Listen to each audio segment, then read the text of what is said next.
Kata weni te. Ma katate.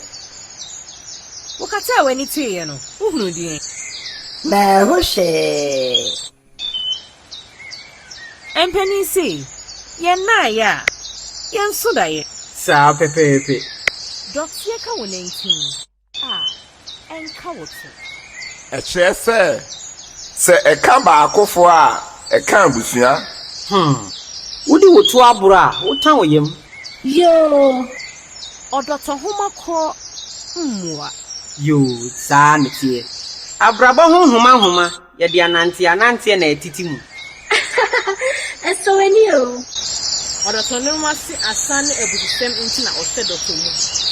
Eche se woda ho so de kwati ohawo. Enna fom kra. Abusisem nti na yemfa asantofie mmafie.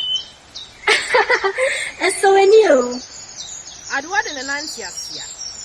Kochi amansa emmonto ato anko. Medase.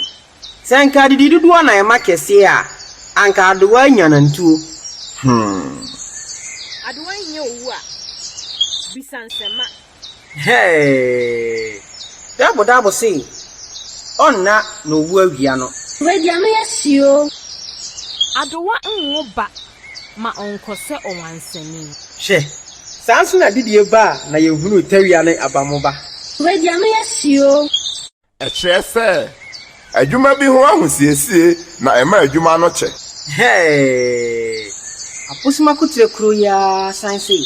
Ntamiye. Ntubuase ye. Ututu mrika a wunya. Oju wani nso a wunya.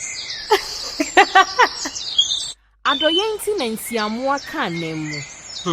Enna fom kra. Abufo nti na ohima fua papa. Piao.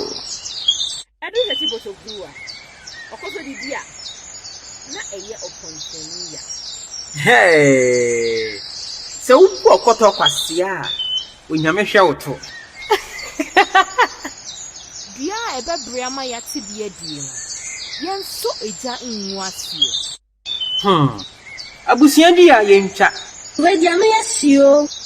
Dia aboa pe no ena owu da asie. Enna fom kra. Wubu okadi a wubiewe. Dia efifiri nyina na nyini a enka ye nya remu kwan.